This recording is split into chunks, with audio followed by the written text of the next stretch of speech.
Siamo di nuovo live con A Gamba Tesa, il quinto episodio. Davide, correggimi se sbaglio, ma dovrebbe proprio essere il quinto episodio del vostro programma preferito. Vi abbiamo letti in tanti, ci avete dato tanto affetto e per questo noi ovviamente vi ringraziamo. Vogliamo, far crescere sempre di più chiaramente questo format, ma un po' tutti i format poi di Radio Rossonera. Questo è quello un po' più, sai, mi piace chiamarlo irriverente, quello un po' più dove andiamo magari nel dettaglio di alcune questioni spinose che sono successe durante la settimana. Botta e risposta, a gamba tesa, senza esclusione di colpi, e anche voi nei commenti siete stati in tanti, quindi vi rinvito subito ad andare a lasciare un like, a iscrivervi al nostro canale, ad attivare la campanella per le notifiche e ovviamente a dirci la vostra idea, la vostra posizione e quello che voi fareste con, caro il mio Davide Giovanzana, che ti saluto.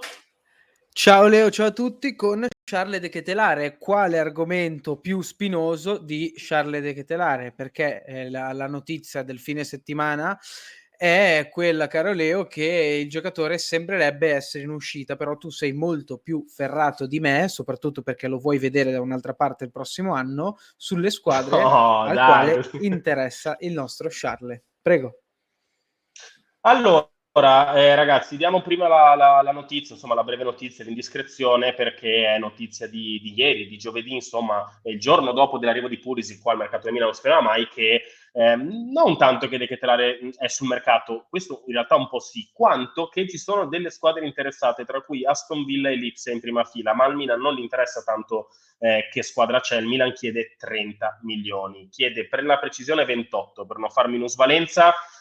Sui 30 chiaramente si chiude, e adesso andremo ad analizzare la situazione di De Ketelare. Perché? Perché nella giornata di ieri si è anche vociferato di, diciamo, un mercato del Milan che prenderebbe ancora più piede con la cessione di De Ketelare, che è fuori dai programmi, dai progetti di Pioli, almeno così sembra essere, e questa sarà la mia tesi, perché con i soldi di De Ketelare il Milan cosa si dice che farà?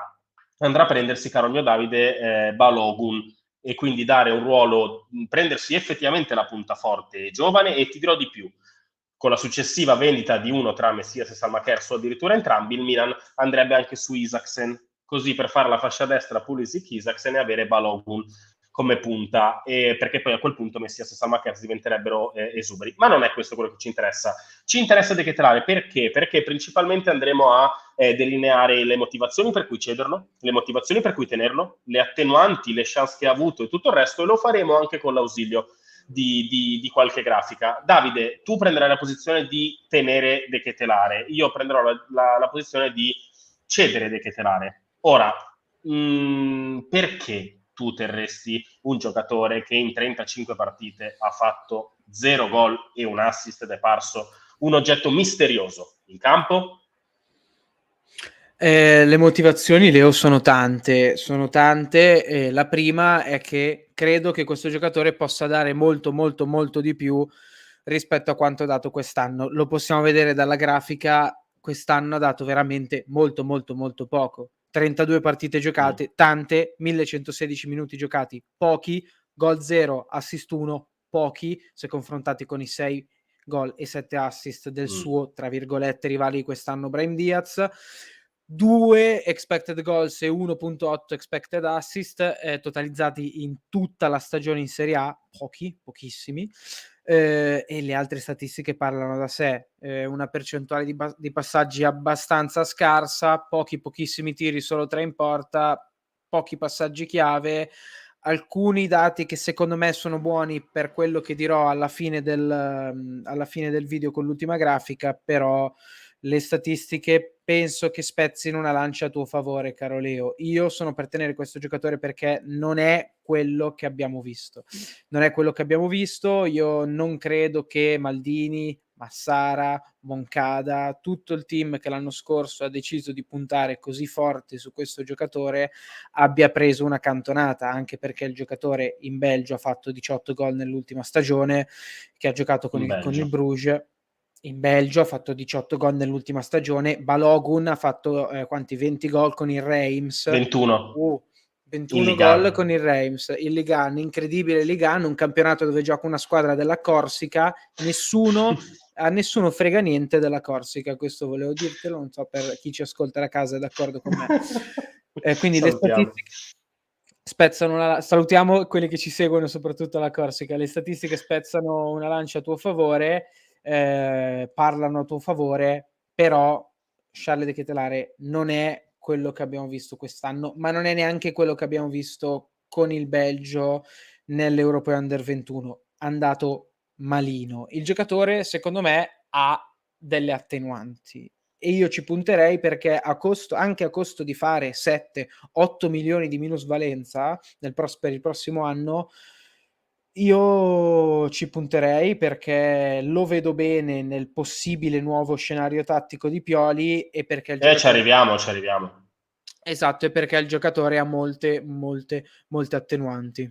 Attenuanti che esprimerò dopo la tua, Carolina. Ma allora, guarda, per me, l'ho detto anche un po' in settimana, io non ho nulla, premetto, perché poi ovviamente io non ho nulla contro il ragazzo, anzi l'ho aspettato tutto l'anno, come sapete qui anche a Radio Rossonera, ma non solo, l'abbiamo difeso, perché abbiamo fatto il possibile per difenderlo, per dargli tempo e tutto il resto. In questo momento però le cose ovviamente un po' sono cambiate, non c'è più Paolo Maldini, c'è Giorgio Furlani che sta facendo un mercato diverso, che non si fa grandi problemi a cedere, diciamo, noi l'abbiamo visto con Sandro Tonali, che sposa la filosofia del Moneyball, se così si può chiamare, e il Milan ha bisogno di questa cessione, Davide. Il Milan ha bisogno di questa cessione perché il ragazzo dopo un anno ha dimostrato meno di quello che aveva fatto Tonali, meno di quello che aveva dimostrato Raffaele Leao, e ha dimostrato soprattutto per me una poca propensione alla pressione. Ora, di questa pressione qua mi focalizzo su questo perché ragazzi, la pressione nel mondo del calcio e nella vita in generale esiste ed esisterà sempre. Poi non tutti la affrontano allo stesso modo, infatti c'è gente a cui stare più tempo, ci sono atleti a cui stare più tempo e questo è chiaro, questo è chiarissimo. Però il Milan in questo momento è qualcosa di diverso, Davide. Per me il Milan in questo momento non aspetta più i giocatori perché non può più permetterselo. Il Milan, se guardi, sta andando su dei profili con qualche anno forse in più, con un po' di esperienza in più, perché il Milan non può più permettersi, a mio avviso, di aspettare il giocatore. Poi io sono dell'idea che il ragazzo si farà, che il ragazzo sboccerà probabilmente, non ne sono convinto al 100%, sarò onesto, però per me c'è una buona probabilità che esploda, ok? Ma penso che il posto per farlo non sia il Milan. E aggiungo, e poi ti passo la parola su attenuanti e tutto il resto, ragazzi, se andiamo a guardare il mercato che sta facendo il Milan e esce De Ketelare, entra Balogun e entra Isaksen sulla destra, insomma quello che è, ragazzi, io firmo, cioè a me dispiace, li voglio bene, però io firmo, Davide, cioè io firmo.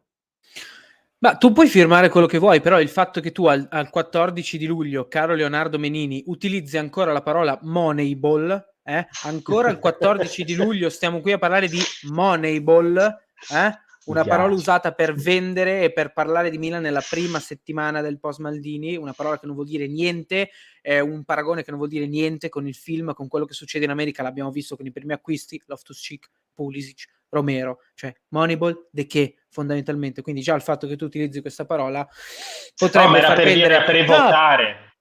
No, ho capito, però dovrebbe far pendere gli ascoltatori a mettere un pollice in su per quanto riguarda la mia posizione. Charles De Ketelare ha delle attenuanti, lo abbiamo visto, il Milan a giugno è praticamente esploso, sia per questioni interne che per decisioni prese dalla proprietà. Paolo Maldini e Enrique Massara non ci sono più, Sandro Tonali è stato ceduto, però in questo caso Tonali non c'entra niente, parlavamo più di Maldini e Massara, era evidente che all'interno del Milan, l'abbiamo detto praticamente sempre in questi episodi di Gamba Tesa, perché l'argomento torna sempre, c'era qualcosa che non andava nel Milan, c'erano più linee di pensiero e non si riusciva a trovare un'unità di intenti sul modo di fare tra mercato e altro. L'attenuante principale secondo me è questa per il giocatore. È un giocatore che abbiamo visto, sì, sono d'accordo con te quando dici fa fatica a reggere la pressione, però l'abbiamo visto giocare al Bruges contro il City in Champions League abbastanza bene.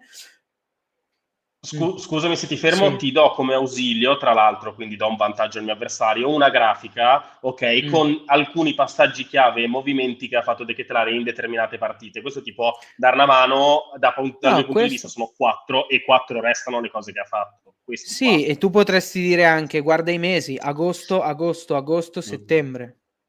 Però io ti dico che questo giocatore è un giocatore che vede calcio, è un giocatore che quando alza la testa e legge determinati movimenti sa servire il compagno, è un giocatore che sa posizionarsi in una determinata zona del campo, è un giocatore che sotto porta, però per esempio quest'anno è mancato perché diversi gol se li ha mangiati, però Milan-Udinese, prima in alto a sinistra, lancia Giroud per un contropiede che poi non si concretizza. Atalanta-Milan, imbuca Tonali da quella zolla di campo, la zolla del trequartista, ma se vogliamo anche della mezzala, e poi ci arriviamo, imbuca Tonali viene ipnotizzato da Musso. Milan-Napoli, ce lo ricordiamo tutti, imbuca Messias e gli dà una palla che non interrompe la corsa dell'avversario, ma che lo manda praticamente in porta. Messias poi, con tutto il bene che gli voglio, se lo mangia di sinistro. E Milan-Bologna, la prestazione diciamo migliore di De Ketelaere quest'anno, imbuca, se vi ricordate, Pierre Kalulu, che prova a saltare il portiere con uno scavetto, se non mi ricordo male, ma non riesce. Anche qui la palla per Kalulu è difficile, cioè guarda gli spazi, non c'erano, cioè c'erano quei centimetri per mettere il pallone a quella velocità giusta e lui l'ha messa. Il problema, questo do un punto a te, diciamo, è che agosto, settembre, siamo lì, poi il giocatore è completamente sparito, però ci sono delle attenuanti, cioè come pensare... Ma secondo te Pioli c'entra in questo? Cioè, secondo te l'attenuante è il mister? L'attenuante, più che il mister, è tutto quello che è successo quest'anno, ovvero un calciomercato che non ha portato rinforzi precisi per quanto riguarda lo schema tattico dell'allenatore, e lo abbiamo visto perché il Milan a un certo punto della stagione ha smesso di giocare, ha cominciato ad alzare la palla per Giroud, ha cominciato a perdere quell'intensità, quella velocità, quel ribaltamento di campo che ha contraddistinto praticamente la stagione dello scudetto. Quindi l'attenuante più grande secondo me è quella, cioè in uno scenario così, in uno scenario difficile come è stato il Milan della scorsa stagione, Charles De Ketelaere non è riuscito a dir la sua. Certo, i fuoriclasse assoluti si sarebbero imposti, i fuoriclasse assoluti si sarebbero fatti valere, i fuoriclasse assoluti sarebbero riusciti a esplodere. Non stiamo parlando di un fuoriclasse assoluto del calcio, della nuova promessa o del nuovo Kakà, come erroneamente abbiamo detto in tanti quando è arrivato lo scorso mercato, però ha delle attenuanti. L'allenatore non è mai riuscito a piazzarlo in campo e per far uscire, Leo, l'ultima grafica, ma magari prima voglio sentire la tua su questo, prima della grafica. L'anno prossimo, passando al 4-3-3, questo giocatore, se dovesse rimanere, o può avere spazio con un nuovo ruolo o lo spazio non ce lo può avere, perché l'anno scorso De Ketelaere ha fatto il tre quarti e ancora il tre quarti e basta. Ma guarda, allora, per me, nel senso, io rispetto le attenuanti, sono anche abbastanza corrette dal mio punto di vista, però per me, diciamo che le chance sono un po' finite. Cioè, ti faccio un altro esempio: Aster Branks ha giocato 200 minuti, ecco, Aster Branks è non valutabile, De Ketelaere è valutabile. Ci sono le attenuanti della posizione, dell'allenatore che probabilmente non ha una veste tattica adatta per lui, vero, però Davide, 31 partite, 32 partite, così poche folate, e la cosa che a me più, diciamo, mi fa pendere verso la cessione, poca garra. Non mi piace questa parola, però poca, non lo so, quasi certe volte mi sembrava proprio che non avesse, non la voglia, ma che non, ok, è un loop negativo, non le riescono delle cose, però la cosa che per me è fondamentale l'anno prossimo, Davide, è che il Milan non è che riparte proprio dall'anno zero, ma Milan cambia tanto, e questa hitmap, Davide, ti mostra che cosa fa l'anno prossimo, dove gioca. Cioè, non ha un ruolo ancora ben Per me è definito, noi abbastanza possiamo chiaro. permetterci l'anno prossimo. Per me è Però abbastanza chiaro dove? dove gioca. A centrocampo? Mezzala? Esattamente. Allora, nel senso che per me il Milan di Pioli non giocherà con quel tipo di mezzala lì. Cioè, non so se abbia i ritmi. Io piuttosto proverei a riciclarlo sulla destra, ma il Milan sembra avere altri piani, e io da questo punto di vista qua li capisco, perché l'anno prossimo il Milan deve fare, cioè, quest'anno, caro mio Davide, il Milan è arrivato quinto, parliamoci chiaro. È arrivato quinto, poi è entrato quarto, è andato in Champions League, giustamente, perché è giusto che il Milan sia in Champions League. Però la mia impressione è che questa nuova proprietà, coadiuvata proprio anche da Pioli e dal modo con cui giocherà l'anno prossimo, mi dà un po' l'impressione che sia un po' un all-in. Cioè, l'anno prossimo Milan non po' più sbagliare, mettiamola così. Il giorno prossimo, con quello che gli stanno mettendo a disposizione, Milan non può più sbagliare. E per me il fatto che Milan non possa più aspettare questo giocatore, questi giocatori qui, che vada su profili, perché poi vedi Loftus-Cheek, Pulisic, è gente, ok, magari un po' da recuperare, ma non è gente da aspettare. E quindi la direzione a me sembra chiara e mi dispiacerebbe per lui. Quindi, e concludo perché siamo quasi alla fine, e poi ti lascio rispondere a questa cosa qua. Davide, per me De Ketelaere esploderà, sboccerà, non diventerà un campione, un fuoriclasse, ma diventerà un ottimo giocatore, ma non lo può fare a Milano. Non lo può fare a Milano, non lo può fare al Milan, non lo può fare con questa proprietà, diciamo, e con questo allenatore qui che gioca in questo modo. No, è una contraddizione, Leo, chiara e palese contraddizione la tua rispetto a quello che hai detto a inizio puntata e rispetto a quello che hai detto sul progetto di questa proprietà. Cioè il progetto di questa proprietà rimane comunque basato sui risultati che sono la qualificazione in Champions sempre e comunque e il passaggio del girone in Champions sempre e comunque. Questo è il progetto a livello di risultati. Il progetto a livello di giocatori è avere il contesto giusto per dare la possibilità a giocatori che non sono completi sconosciuti, ma che sono in rampa di lancio per potergli definitivamente farli esplodere. E secondo me questo è proprio il caso di De Ketelaere. La scorsa stagione è da cancellare completamente. Puoi ritornarmi un attimo sulle heatmap e ti spiego perché secondo me potrebbe giocare nel 4-3-3, perché le zolle di campo che ha calpestato sia in Serie A che poi soprattutto quando ha giocato nell'Europeo Under 21 sono poi quelle. Cioè lui è stato un trequartista mascherato, perché nella tre quarti centrale praticamente non ci è mai andato. Sulla destra stava per la maggior parte del tempo, si spostava anche a volte sulla sinistra, stava anche al centro del campo, ma lo vedete chiaro, cioè purtroppo a livello di... Ho preso altre due mezzali da 4-3 che sono Frattesi e Milinkovic-Savic, ovviamente perché c'è più rosso, perché hanno giocato 4 volte i minuti che ha giocato De Ketelaere. Però le zone di campo che potrebbe calpestare secondo me facendo la mezzala, una mezzala di costruzione, una mezzala che quando ha la palla alza la testa e verticalizza, non è una mezzala che prova a coprirti tutto il campo come può essere un Loftus-Cheek o una mezzala di costruzione, un metronomo come Reinders. Secondo me può fare una mezzala con determinati compiti, perché l'abbiamo visto anche nelle azioni prima. Quando alza la palla e legge la situazione, il giocatore imbuca. Io lì ce lo vedo bene e tra l'altro anche le statistiche dei contrasti nella prima, se vi ricordate, non erano malaccio, perché questo giocatore è un giocatore che se deve andare a contrasto ci va e qualcosa lo vince, e parliamo di uno alto 1,92, quindi duelli aerei dovrebbero essere la loro parte. Io, ripeto, nel 4-3-3 possibile del prossimo anno, come mezzala destra ce lo vedo sul fondo, cioè come alla destra non ce lo vedo, perché non ce lo vedo tanto andare sul fondo, magari crossare, fare l'extra pass, no, non ce lo vedo. Io ce lo vedo in quella zona lì, nella zona Milinkovic, nella zona Frattesi, nella zona Barella, magari senza inserirsi come fa Frattesi, ma provando a costruire un po' di più e provando a galleggiare al limite dell'area e poi anche a fare gol necessariamente, perché questo è un giocatore che se 2 anni fa ne ha fatti 18, l'anno scorso ne ha fatti 0, evidentemente c'è qualcosa che non va, non può esserci una discrepanza così alta. Allora ragazzi, interessante, mi è piaciuto, nel senso che ci siamo fatti un po' la nostra idea, vi abbiamo delineato un po' sia i movimenti, sia le statistiche, che tutto il resto, perché è un po' il tema caldo e io voglio sapere da voi, perché siamo in conclusione, voglio sapere da voi cosa ne pensate, anzi cosa fareste, e ripeto Davide, qui ovviamente me li porto tutti dalla mia parte, vendereste De Ketelaere per Balogun e Isaksen? Una fiumana di sì, voglio vedere. No, comunque, a parte gli scherzi, diteci la vostra sul ragazzo, sulla sua crescita, su una possibile cessione, sui possibili rimpiazzi, sullo stile, diciamo, di calciomercato anche di questo Milan. Tutto questo lo vogliamo sentire e leggere qui nei commenti, che leggiamo chiaramente più tardi. Davide, io ti ringrazio, ti saluto.